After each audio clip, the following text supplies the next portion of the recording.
And we always wonder, what is on the mind of Matt Archbold? But we don't have to wonder too much because we get him on the phone and then he kind of spills his guts. So can't wait to hear what's going on. Matthew. Good morning. How are you guys?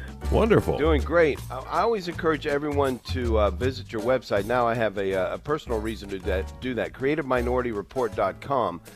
You now have a new daily segment, Word of the Day, by me, Dave Bashers. For those There's no escaping the Word of the Day. But here's the thing. Matthew called me and he begged me. He said, Dave, can I do this? Please, please, please. I said, let me think about it. No. I called Matthew, begged him to put it on, and he did. And in fact, I see it there, and thank you very, very much for doing that. Now, dear listeners, everybody go to CreativeMinorityReport.com and make a comment on that, a positive one, so that Matthew will keep it, because he told me, look, I'm giving you a couple days. If there's no response to this thing, I'm taking this down because I got others to put there. It is funny. Like I get some endorsements of Creative Minority Report from you guys, but all of a sudden the endorsement of Creative Minority Report seems really exuberant and joyful. I don't know what's going on. Dave comes from a big family. It literally is my favorite site. There you go. I want to take you to something, and it kind of wraps around everything you've got on your website. This is crazy to me. Brittany Mahomes, do you know this person? She's the wife of the football player Patrick Mahomes from Kansas City Chiefs. She dared share a positive thing about President Trump, and now everyone in the world is demanding that she apologize. Like, for again, this is crazy. This is one of the presidential candidates, and no one is allowed to say anything positive if they're a known celebrity at all. If they do, they have to apologize for showing any interest or any support whatsoever, even if it's not just for him, if it's for something he said or some law that he wants to bring about. It is the craziest thing I've ever seen. And it's so funny. In many of the polls, he's winning. So we're talking about the candidate who's actually winning the polls in the U.S., and if you say you support him, you'll be canceled. And I do get a kick out of one of the things that people are just going off on is they're saying, well, she's lost Taylor Swift as a friend, and there's going to be a Taylor Swift backlash. It's just like, well, as a parent of teenage girls, I've already suffered the Taylor Swift backlash. And I encourage any backlash to Taylor Swift that there could possibly be. But it really just to show you that when you don't have a basis in truth in your life and a basis of faith and love, politics does become your God. Mm. Yeah. And everything then becomes politics. Like, I remember as a kid, my best friend, who I grew up. Now it's sort of funny. I was a short, chubby kid, if you can imagine that. And when I graduated high school, I was 5'4", and then I grew in college, weirdly. But my friend was the tallest kid in school. Oh, he wow. lived right across the street from me.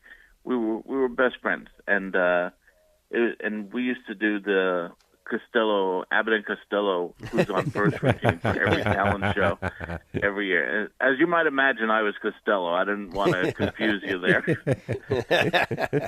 And I remember at high school graduation, we were talking about something, and he said something about Democrats, and I was like, what? Because I came from a Republican family.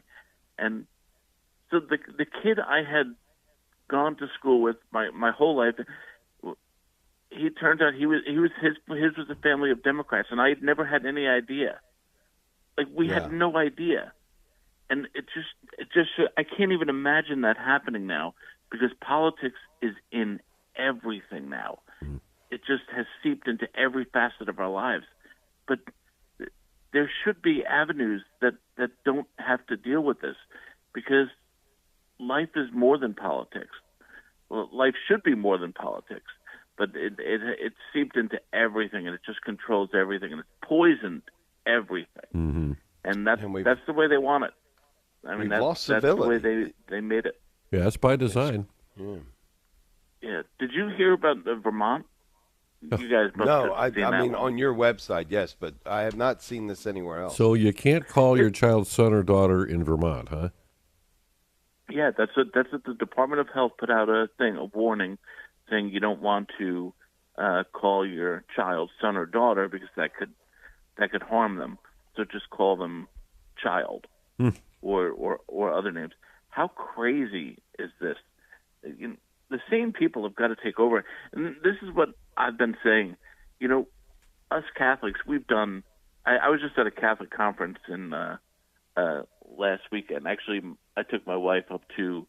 I told my wife we're going to Niagara Falls for our anniversary, and she was like, "Oh, this is wonderful. This is wonderful." Well, we're going to a Catholic conference, and then it turned out that Candace Owens was speaking there. So then my youngest daughter wanted to go too. So this turned out to be the worst anniversary trip ever. But Why don't we just bring all the kids along? I know. And it reminds me of one Father's Day. My wife was like, "I want you just to go to the bookstore alone because you do a lot. Go alone." And then one by one, the kids were like, "Well, I can come though, right?" So it's so funny because I ended up going to the bookstore with all the kids, and my wife got to stay home. She's sneaky. She knew what she was doing from the beginning. Yeah, that's pretty smart. Right. That's good stuff. I never thought about the duplicity of that. I'm going to talk to my wife when she gets home. Smart, but conniving, yeah. Exactly, but the Vermont thing is so mind-boggling, and the thing is, all we have to do right now, guys, as Catholics, is stay sane, right? Just be the center. Just stay true right now. Just stay true to the faith, and it will shine forth to people. That's why so many people are, you see it, and all these podcasters and public speakers like Candace Owens, Jordan Peterson, Russell Brand, and there are so many others are becoming Christian or Catholic. It's because the choice is becoming so stark right now that it is sanity or insanity. And for years we were sold a lie that to be Catholic was to be some sort of evil thing. And now even you have Richard Dawkins, the infamous atheist, saying he's a cultural Christian because he can't imagine what life would be like without the Christian culture. Yeah, amen. Thanks, Matthew.